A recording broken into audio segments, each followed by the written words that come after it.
Amy Carter, balance coach with Helping Me, Healthy We. I'm really excited to share these things with you today because I've talked about the emotional map before, but never in the context of emotional eating. And I think it's really important to understand that we all struggle with this, right? We all, when we're feeling stressed, we either want to reach for the tub of ice cream in the freezer, or we want to go exercise and burn off steam. We want to go to sleep. There are so many things where we react to our emotions rather than understanding them. And then we are left with the consequences. And often those consequences aren't the things that we most want to have happen. So today I want to share with you 4 things that are key elements in the first step of your emotional map. So if you haven't watched the video about understanding your emotional map before, it's probably a good video to go watch before you watch this one. And in the next few videos, we're also going to talk about the next few steps, but this one we're just going to focus on this step right here. Now, can you guess what this one might be when it comes to emotional eating? I'll bet you can. M stands for, it does not stand for meat, it does not stand for me, it stands for mindfulness. That's pretty small, it might be hard to see, but mindfulness is really important, and you know this, right? As a mother, as a parent, as a professional, as a person, you know that when you can kind of step outside of the situation and look at it from a non-personal point of view, it becomes easier to understand. But mindfulness actually is going to help us go inside to understand what's going on and why we do what we do, so that when you're hard hit with sleep deprivation or stress at work or stress at home with things that your kids are dealing with, or things at work, or personal issues and challenges that you may be facing in your health or in your life in general. These things are really important to understand how you can step outside and look at it from a pragmatic point of view or perspective, and be able to understand what's going on so you can use that space to make a choice, a better choice, that will help move you forward instead of keeping you stuck. Is this making sense? Okay, so the first step is, or the first element, the first component of being mindful in our emotions is understanding you. And I'm sure that you know this, and you're probably thinking, Amy, this is all well and good. I understand myself. I understand how I react. How do I keep myself from overeating? How do I keep myself from feeling so stressed and overwhelmed that I can't control my emotions, that I can't control my choices after I'm feeling this way? And the reason why I say you is because when we better understand our emotions, when we understand our physical, our emotional, and our social state internally, then we can take that to make a physical choice. Because everything, I truly believe, everything has a spiritual component and a mental component before it becomes physical. Now, also, I say, and I will say this till I die, but our physical health isn't just limited to what the body can do. It involves the mental capacity to think, reason, and choose before we ever move forward with a decision. Are you with me?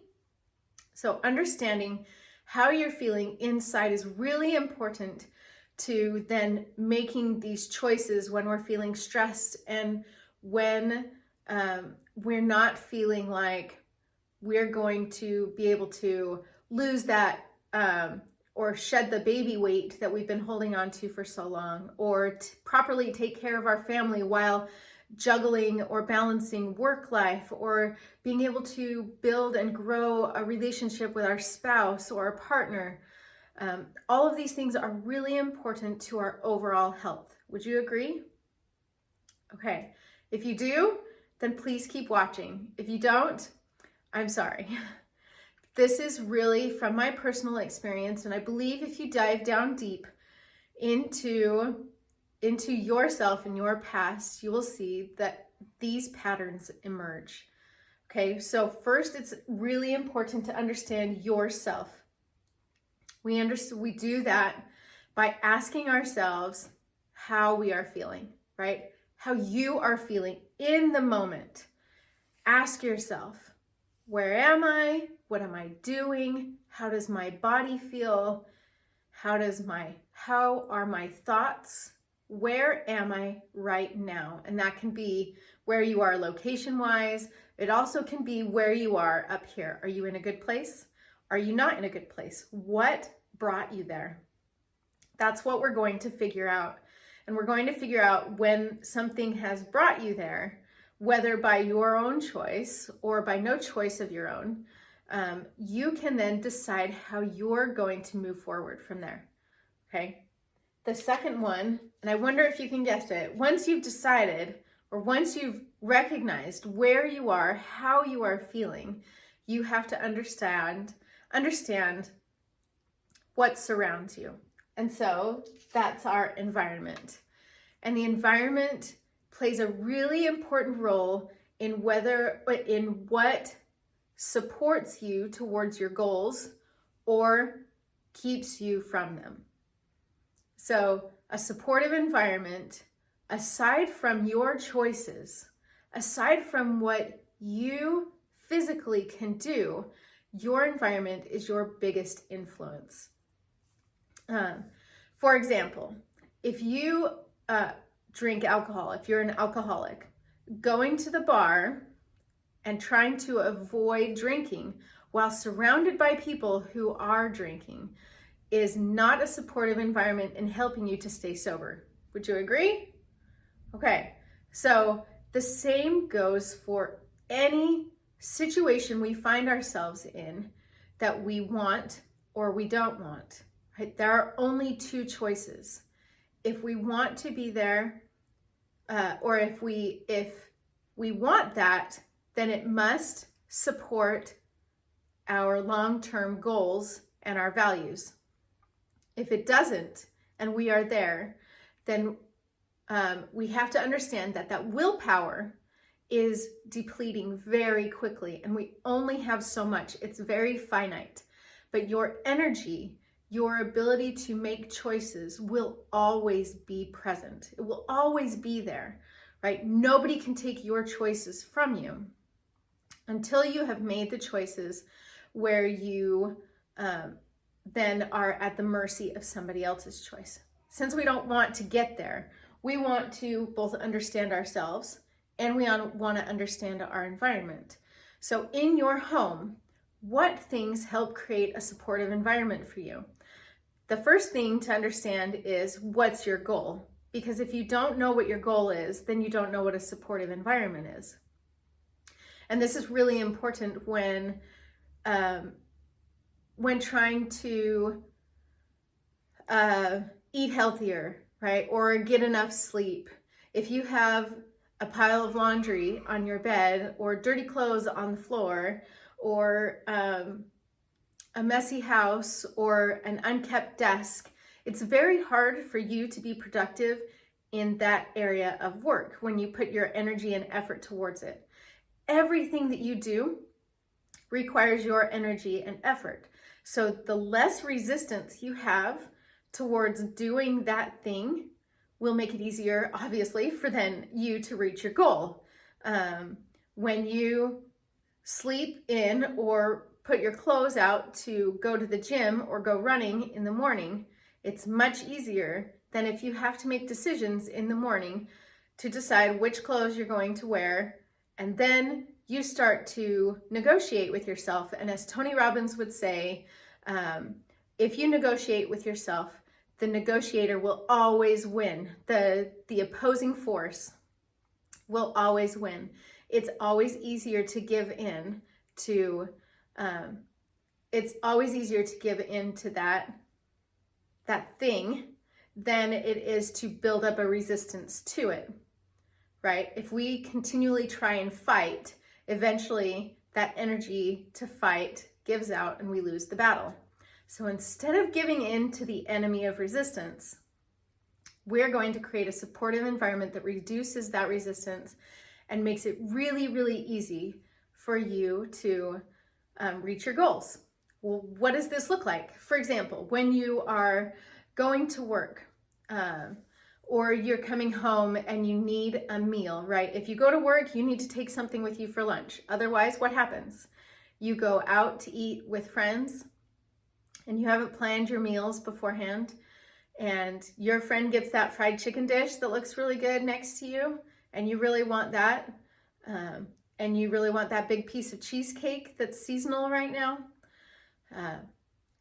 versus if you prepared something beforehand that you can just pull out of the refrigerator and take it with you, or when you come home from a long day at work, volunteering, a long day taking care of the kids, and doing all of their schoolwork and running errands with them, then you can go to the refrigerator and know that you have something waiting for you that is part of your supportive environment. You have created that to make it really easy for you to avoid this feeling of emotional chaos, right?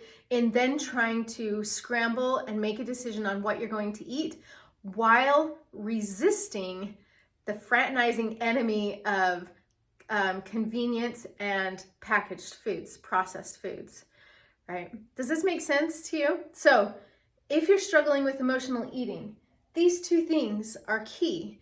And I'm not an emotional eating expert, but I do know a thing or two of gaining a lot of weight and then losing it because I became more mindful. And I know that this step is really, really important in in your MO, right? Your mode of operation, the way that you do things on a regular basis, and not just with the foods that you eat.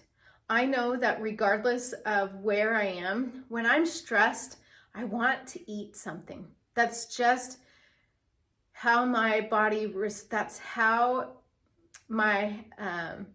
that's an emotional trigger for me. That's how I have responded in the past. And so that is a regular response from my body. And I have to become very mindful of where I am, what I'm doing, and what I actually want to have happen.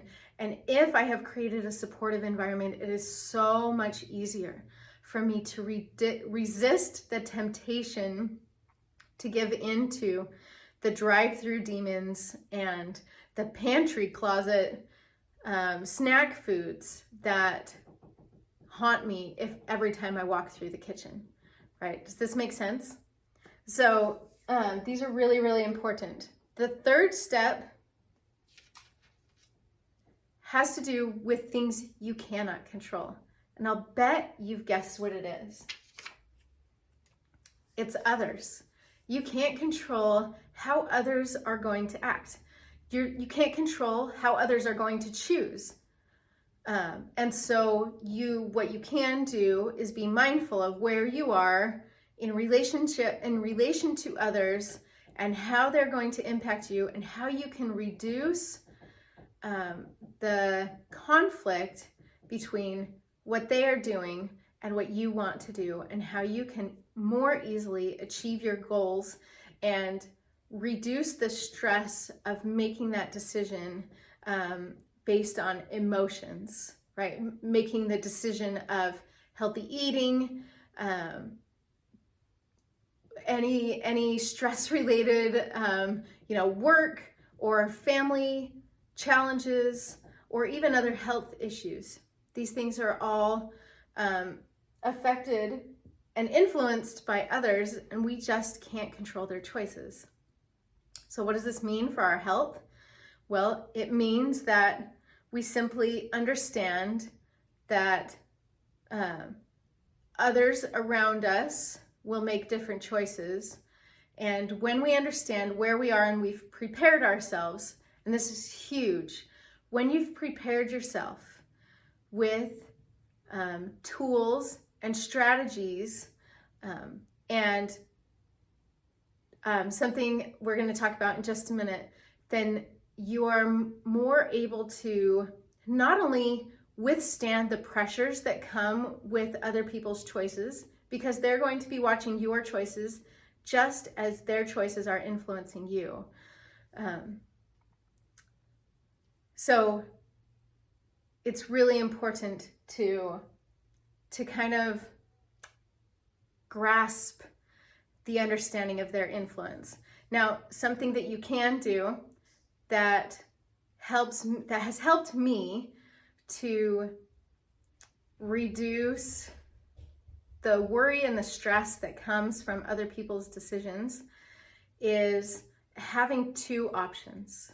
When I can have two options for myself, and not base them on other people's choices, then it makes it a lot easier for me to appreciate my own decisions and not making them based on somebody else's decisions. And the two options are like a plan A and plan B. So when you have prepared yourself, you can say, right, my plan A is to take my prepared food from the fridge and take it with me to work. If my coworkers are going out to lunch, I can join them. My plan B then is, if plan A doesn't work out for lunch, if they haven't brought their lunch and I'd like to go spend time with them, I know, because I am mindful of the past and their patterns of choices, what they're going to choose and how it's going to influence me, then I can be prepared with a second choice of X, Y, or Z at such and such a restaurant, right? We can just be prepared. And those two options, when you have a plan A and plan B, because nothing ever works out the way we want it to, right? Then having those two options makes it possible for us to maintain our emotional stability rather than giving into chaos. And I mean chaos by like the emotional feeling so frantic that you can't make a decision because you're too stressed about resisting the things that you don't want to have, or things that are going to create problems in reaching your goals. Just like when someone goes to the bar and they don't drink, perhaps their two choices would be to go somewhere else or to have different friends, right? So there are always options. If you look for a way, there's always a way. Okay, now those are our three main, but this last one is based on something I know that you've heard of before, but we don't often consider it a part of mindfulness, and I'll explain why I've put it in here.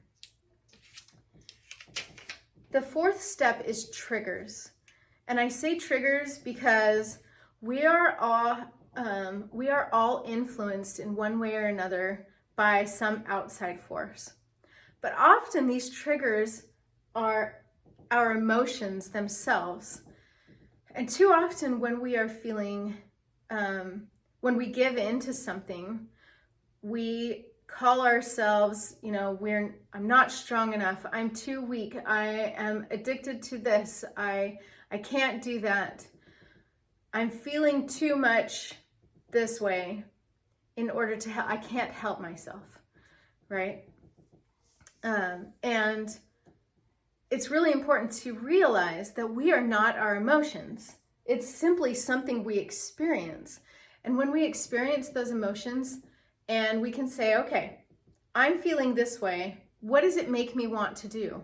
right? This is being mindful and understanding that if one thing happens, then a consequence follows. And if we can determine by our mindfulness the trigger that that is our response to our emotions, then we can also control the outcome or the habit that we've developed in the process, and we can change that. But we can't change the habit without changing the trigger. And that's why it belongs in this category right here. So based on emotional eating, this might not seem very straightforward, or it might not seem very tangible. But I'm telling you right now, if you can ask yourself 4 questions based on this category right here, this being mindful. I can't circle it when I'm looking at the camera. Being mindful, if you can say, okay, where am I? How am I feeling? What's around me? Who is around me, and what do they want me to do? What choices are they making? And do they, and are they the same types of choices I want to be making? And then triggers, right? Is this a trigger for me? How does this make me feel? And what do I want to do as a result? What is the habit? What is the choice? What is this routine that's going to develop because I'm feeling this way? For example, like I said earlier, whenever I'm feeling stressed, I want to reach for chocolate, especially. That's how I'm feeling. But if I can recognize that beforehand, if I can be mindful, then I can say, you know what? I'm feeling really stressed. I think I need to go outside and get some fresh air, and I need to take a few deep breaths. Then it's not a craving I'm experiencing.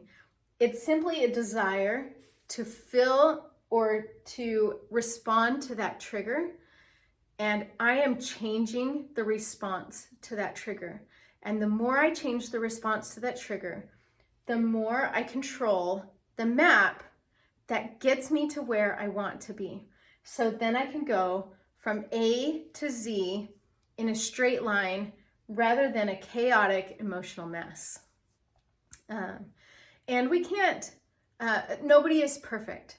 So this is simply a tool to help you see maybe where you can incorporate more mindfulness. If you meditate, that's awesome. Perhaps there's a part of this that is missing from your mindfulness about your emotional eating or your eating habits or your health habits in general. What component here is missing, and what can you add, or what can you take away? What can you change to make this better? The next videos we're going to talk about these next 3 steps, but I hope you remember that the first step is mindfulness, and that you are in charge of how this all plays out and the map that's going to get you where you want to be so that you can develop those healthy habits. Remember that a healthy we begins with a healthy me. So go show yourself some love, and I'll catch you on the next video.